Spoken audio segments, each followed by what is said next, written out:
नमस्कार बच्चों आज हम एनसीईआरटी की 7वीं कक्षा की संस्कृत पुस्तक रुचिरा भाग 2 के त्रयोदशः पाठः अमृतम संस्कृतम के अभ्यास प्रश्नों पर चर्चा करेंगे। अभ्यास प्रश्नों के अंतर्गत पहला प्रश्न है उच्चारणम कुरुत। इस प्रश्न के अंतर्गत हमें केवल इन सभी शब्दों का उच्चारण करना है। उपलब्धासु चिकित्सा शास्त्रम भूगोल शास्त्रम विद्यमानाः संगणकस्य वैशिष्ट्यम वाङ्मये अर्थशास्त्रम। अगला प्रश्न है प्रश्नानाम एक पदेन उत्तराणि लिखत, यानी प्रश्नों के उत्तर एक पद में लिखिए, यानी एक शब्द में लिखिए। का भाषा प्राचीनतमा, कौन सी भाषा सबसे प्राचीन है? संस्कृत भाषा। तो इसका उत्तर क्या हो जाएगा? संस्कृत भाषा। शून्यस्य प्रतिपादनम कः अकरोत्, शून्य का आविष्कार किसने किया? आर्यभट्टः। कौटिल्येन रचितम शास्त्रम किम, कौटिल्य के द्वारा रचित शास्त्र कौन सा है? अर्थशास्त्रम। कस्याः भाषायाः काव्य सौंदर्यम अनुपमम, किसकी भाषा का जो काव्य सौंदर्य है वो अनुपम है, अतुलनीय है? संस्कृत भाषायाः, संस्कृत भाषा का। कः अभ्युदयाय प्रेरयन्ति, कौन उन्नति के लिए प्रेरित करती हैं? तो क्या करती हैं? सूक्तयः, सूक्तियां। हम ये संस्कृत सूक्तयः भी लिख सकते हैं या सूक्तयः भी लिख सकते हैं। अगला प्रश्न है प्रश्नानाम उत्तराणि एक वाक्येन लिखत, प्रश्नों के उत्तर एक वाक्य में लिखिए। संगणकस्य कृते सर्वोत्तमा भाषा का, कंप्यूटर के लिए सर्वोत्तम भाषा कौन सी है? संगणकस्य कृते सर्वोत्तमा भाषा संस्कृत अस्ति, यानी कंप्यूटर के लिए सर्वोत्तम भाषा संस्कृत है। संस्कृतस्य वाङ्मयम् कई समृद्धम अस्ति, संस्कृत का साहित्य किन से समृद्ध है, किन से संपन्न है? संस्कृतस्य वाङ्मयम् वेदै पुराणै नीतिशास्त्रै चिकित्सा शास्त्र आदिभिश्च समृद्धम अस्ति, यानी जो संस्कृत का साहित्य है वो किससे समृद्ध है? वेदों से, पुराणों से, नीति शास्त्रों से, चिकित्सा शास्त्र आदि से। संस्कृतम किम शिक्षयति, संस्कृत जो है वो क्या शिक्षा देती है? संस्कृत सर्वभूतेषु आत्मवत् व्यवहारम कर्तुम संस्कृत शिक्षयति, संस्कृत सभी के साथ अपने जैसा व्यवहार करने के लिए हमें शिक्षा देती है। जो संस्कृत है वो हमें अपने जैसा सबके साथ अपने जैसा व्यवहार करना चाहिए, इसकी शिक्षा देती है।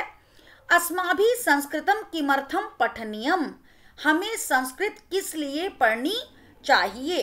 अस्माभिः संस्कृतम अवश्यमेव पठनीयम, हमें संस्कृत अवश्य पढ़नी चाहिए। तेन, जिससे मनुष्यस्य समाजस्य च परिष्कारः भवेत्, मनुष्य और समाज का सुधार हो।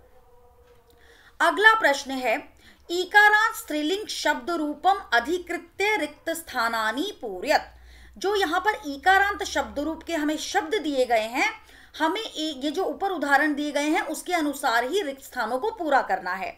तो पहले जैसे प्रथमा विभक्ति में गति में क्या दिया गया है? गति ही गति गतयः, तो मति का प्रथमा क्या बन जाएगा? मति ही मति मतयः।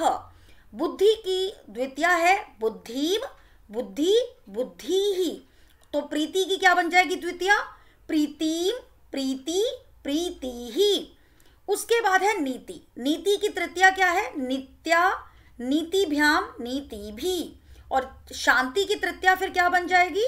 शांतया शांतिभ्याम शांति भी। मति शब्द की चतुर्थी मत्ये मतये, मतिभ्याम मतिभये, तो प्रकृति का भी इसी के जैसे बनेगा, प्रकृते प्रकृतये प्रकृतिभ्याम प्रकृतिभ्य। कीर्ति पंचमी, कीर्तयाः कीर्ते कीर्तिभ्याम कीर्तिभ्य, तो गीति का क्या बन जाएगा?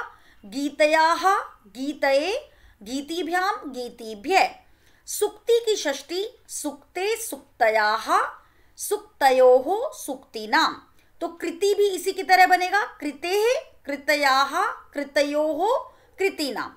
धृति की सप्तमी में धृतो धृतयाम धृतयो धृतिषु, तो भीति का भी ऐसे ही बन जाएगा, भीतौ भित्याम भीतयो भीतिषु, और संबोधन में क्या होगा, हेमते हेमति हेमतयः। तो बच्चों आपने देखा कि यहाँ पर एक एक उदाहरण के माध्यम से आपने ईकारांत स्त्रीलिंग शब्द पूरा ही कर लिया, प्रथमा, द्वितीया, तृतीया, चतुर्थी, पंचमी, षष्ठी, सप्तमी और संबोधन। तो इसी प्रकार आप ईकारांत शब्द रूप के किसी भी शब्द को बना सकते हैं। अगला है रेखांकितानि पदानि अधिकृत्य प्रश्न निर्माणम कुरुत, यानी जो रेखांकित शब्द हैं उनके आधार पर हमें प्रश्न निर्माण करना है। संस्कृते ज्ञान विज्ञानयोः निधि सुरक्षितो अस्ति, संस्कृत में ज्ञान विज्ञान का खजाना सुरक्षित है। तो हमें इसका प्रश्न बनाना है, तो क्या हो जाएगा, संस्कृते ज्ञान विज्ञानयोः कः सुरक्षितो अस्ति, संस्कृत में ज्ञान विज्ञान का क्या सुरक्षित है, तो यहां पर क्या आ जाएगा, कः। अगला है संस्कृतमेव संगणकस्य कृते सर्वोत्तमा भाषा, संस्कृत ही कंप्यूटर के लिए सर्वोत्तम भाषा है। तो यहां पर षष्ठी लगी है तो क्या हो जाएगा, संस्कृतमेव कस्य कृते सर्वोत्तमा भाषा, संस्कृत ही किसके लिए सर्वोत्तम भाषा है। अगला है शल्य क्रियायाः वर्णनम संस्कृत साहित्ये अस्ति, शल्य क्रिया का वर्णन संस्कृत साहित्य में है। तो हमें संस्कृत साहित्य की जगह क्या करना है, किसमें है, तो क्या हो जाएगा, कस्मिन, शल्य क्रियायाः वर्णनम कस्मिन अस्ति, शल्य क्रिया का वर्णन किसमें है। फिर है वरिष्ठान प्रति अस्माभिः प्रियम व्यवहर्तव्यम, अपने से बड़ों के लिए हमें कैसा व्यवहार करना चाहिए, प्रिय व्यवहार करना चाहिए। तो किसके प्रति, तो क्या हो जाएगा, कान प्रति अस्माभिः प्रियम व्यवहर्तव्यम। अगला प्रश्न है उदाहरण अनुसारम पदानाम विभक्तिम वचनम लिखत, यानी जैसे हमें एक उदाहरण दिया गया है संस्कृते का, हमें उसी के अनुसार बाकी सब में भी विभक्ति और वचन बताने हैं। संस्कृते है, इसमें कौन सी विभक्ति है, षष्ठी विभक्ति एक वचन, क्योंकि ये सारे शब्द जो हैं ये क्या हैं, ईकारांत स्त्रीलिंग शब्द हैं। तो संस्कृते है षष्ठी एक वचन है, गति ही ये क्या है, प्रथमा एक वचन, नीतिम द्वितीया एक वचन, सुक्तयः प्रथमा बहुवचन, शांतया तृतीया एक वचन, प्रीतये चतुर्थी एक वचन, मतिषु सप्तमी बहुवचन। अगला प्रश्न है यथा योग्यम संयोजय लिखत, यानी यहां पर एक वर्ग क दिया गया है और एक वर्ग ख दिया गया है और हमें इनके सामने इनके सही उत्तरों को लिखना है।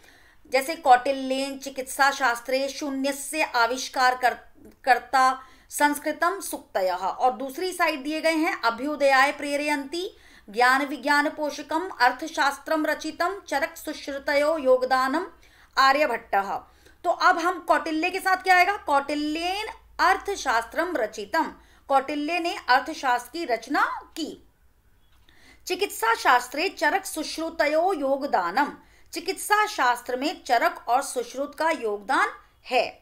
शून्य से आविष्कारकर्ता आर्यभट्ट, शून्य के आविष्कारकर्ता कौन है, आर्यभट्ट। संस्कृतम ज्ञान विज्ञान पोषकम, संस्कृत ज्ञान विज्ञान का पोषक है। सुक्तयः अभ्युदयाय प्रेरयन्ति, सुक्तियां उन्नति के लिए प्रेरित करती हैं। तो ये इसके सही उत्तर हो गए। और बच्चों आज हमने पाठ के अभ्यास प्रश्नों पर चर्चा की और भाग 1 के अंतर्गत हमने पाठ का हिंदी अनुवाद किया था। आशा करती हूँ आपको पाठ के सभी प्रश्नोत्तर समझ आ गए होंगे। धन्यवाद।